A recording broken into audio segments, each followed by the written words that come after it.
Then the Lord spoke to Job out of the storm. He said, "Who is this that obscures my plans with words without knowledge? Brace yourself like a man. I will question you, and you shall answer me. Where were you when I laid the earth's foundation? Tell me if you understand. Who marked off its dimensions? Surely you know. Who stretched a measuring line across it? On what were its footings set? Or who laid its cornerstone, while the morning stars sang together and all the angels shouted for joy? Who shut up the sea behind doors when it burst forth from the womb? When I made the clouds its garment and wrapped it in thick darkness, when I fixed limits for it and set its doors and bars in place, when I said, 'This far you may come and no farther. Here is where your proud waves halt.' Have you ever given orders to the morning, or shown the dawn its place, that it might take the earth by the edges and shake the wicked out of it? The earth takes shape like clay under a seal. Its features stand out like those of a garment. The wicked are denied their light, and their upraised arm is broken. Have you journeyed to the springs of the sea, or walked in the recesses of the deep? Have the gates of death been shown to you? Have you seen the gates of the deepest darkness? Have you comprehended the vast expanses of the earth? Tell me if you know all this. What is the way to the abode of light? And where does darkness reside? Can you take them to their places? Do you know the paths to their dwellings? Surely you know, for you were already born. You have lived so many years. Have you entered the storehouses of the snow, or seen the storehouses of the hail, which I reserve for times of trouble, for days of war and battle? What is the way to the place where the lightning is dispersed, or the place where the east winds are scattered over the earth? Who cuts a channel for the torrents of rain, and a path for the thunderstorm, to water a land where no one lives, an uninhabited desert, to satisfy a desolate wasteland, and make it sprout with grass? Does the rain have a father? Who fathers the drops of dew? From whose womb comes the ice? Who gives birth to the frost from the heavens, when the waters become hard as stone, when the surface of the deep is frozen? Can you bind the chains of the Pleiades? Can you loosen Orion's belt? Can you bring forth the constellations in their seasons, or lead out the bear with its cubs? Do you know the laws of the heavens? Can you set up God's dominion over the earth? Can you raise your voice to the clouds and cover yourself with a flood of water? Do you send the lightning bolts on their way?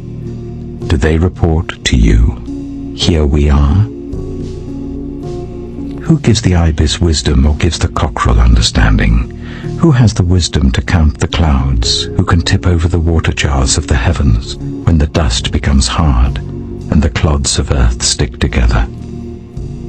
Do you hunt the prey for the lioness and satisfy the hunger of the lions when they crouch in their dens or lie in wait in a thicket?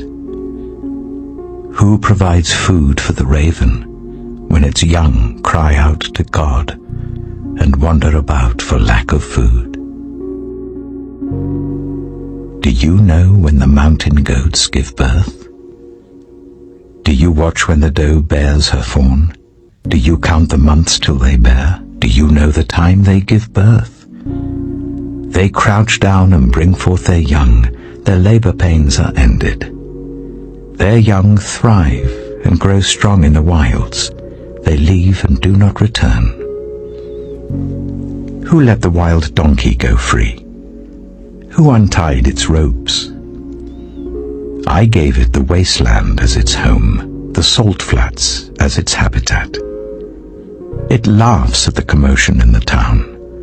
It does not hear a driver's shout. It ranges the hills for its pasture and searches for any green thing. Will the wild ox consent to serve you?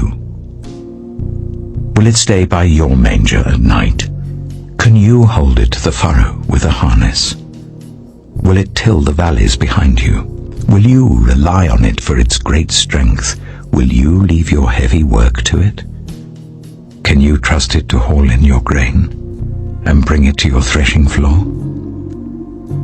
The wings of the ostrich flap joyfully, though they cannot compare with the wings and feathers of the stork.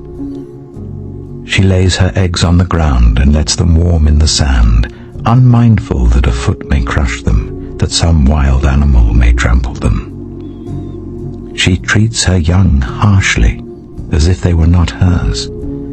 She cares not that her labor was in vain, for God did not endow her with wisdom, or give her a share of good sense. Yet when she spreads her feathers to run, she laughs at horse and rider. Do you give the horse its strength, or clothe its neck with a flowing mane? Do you make it leap like a locust, striking terror with its proud snorting? It paws fiercely, rejoicing in its strength, and charges into the fray. It laughs at fear, afraid of nothing. It does not shy away from the sword. The quiver rattles against its side, along with the flashing spear and lance. In frenzied excitement, it eats up the ground. It cannot stand still when the trumpet sounds. At the blast of the trumpet it snorts, aha! It catches the scent of battle from afar, the shout of commanders and the battle cry. Does the hawk take flight by your wisdom and spread its wings towards the south? Does the eagle soar at your command and build its nest on high? It dwells on a cliff and stays there at night. A rocky crag is its stronghold. From there it looks for food. Its eyes detect it from afar. Its young ones feast on blood, and where the slain are, there it is. The Lord said to Job, "Will the one who contends with the Almighty correct him? Let him who accuses God answer him." Then Job answered the Lord, "I am unworthy. How can I reply to you? I put my hand over my mouth. I spoke once, but I have no answer. Twice, but I will say no more." Then the Lord spoke to Job out of the storm. "Brace yourself like a man. I will question you, and you shall answer me. Would you discredit my justice? Would you condemn me to justify yourself? Do you have an arm like God's, and can your voice thunder like his? Then adorn yourself with glory and splendor, and clothe yourself in honor and majesty. Unleash the fury of your wrath. Look at all who are proud and bring them low. Look at all who are proud and humble them. Crush the wicked where they stand. Bury them all in the dust together. Shroud their faces in the grave. Then I myself will admit to you that your own right hand can save you. Look at Behemoth, which I made along with you, and which feeds on grass like an ox. What strength it has in its loins, what power in the muscles of its belly. Its tail sways like a cedar, the sinews of its thighs are close knit. Its bones are tubes of bronze, its limbs like rods of iron. It ranks first among the works of God, yet its maker can approach it with his sword. The hills bring it their produce, and all the wild animals play nearby. Under the lotus plant it lies, hidden among the reeds in the marsh. The lotuses conceal it in their shadow, the poplars by the stream surround it. A raging river does not alarm it. It is secure, though the Jordan should surge against its mouth. Can anyone capture it by the eyes, or trap it and pierce its nose? Can you pull in Leviathan with a fishhook, or tie down its tongue with a rope? Can you put a cord through its nose, or pierce its jaw with a hook? Will it keep begging you for mercy? Will it speak to you with gentle words? Will it make an agreement with you for you to take it as your slave for life? Can you make a pet of it like a bird, or put it on a leash for the young women in your house? Will traders barter for it? Will they divide it up among the merchants? Can you fill its hide with harpoons, or its head with fishing spears? If you lay a hand on it, you will remember the struggle and never do it again. Any hope of subduing it is false. The mere sight of it is overpowering. No one is fierce enough to rouse it. Who then is able to stand against me? Who has a claim against me that I must pay? Everything under heaven belongs to me. I will not fail to speak of Leviathan's limbs, its strength and its graceful form. Who can strip off its outer coat? Who can penetrate its double coat of armor? Who dares open the doors of its mouth, ringed about with its fearsome teeth? Its back has rows of shields tightly sealed together. Each is so close to the next that no air can pass between. They are joined fast to one another. They cling together and cannot be parted. Its snorting throws out flashes of light. Its eyes are like the rays of dawn. Flames stream from its mouth. Sparks of fire shoot out. Smoke pours from its nostrils as from a boiling pot over burning reeds. Its breath sets coals ablaze, and flames dart from its mouth. Strength resides in its neck. Dismay goes before it. The folds of its flesh are tightly joined. They are firm and immovable. Its chest is hard as rock, hard as a lower millstone. When it rises up, the mighty are terrified. They retreat before its thrashing. The sword that reaches it has no effect, nor does the spear or the dart or the javelin. Iron it treats like straw, and bronze like rotten wood. Arrows do not make it flee. Slingstones are like chaff to it. A club seems to it but a piece of straw. It laughs at the rattling of the lance. Its undersides are jagged potsherds, leaving a trail in the mud like a threshing sledge.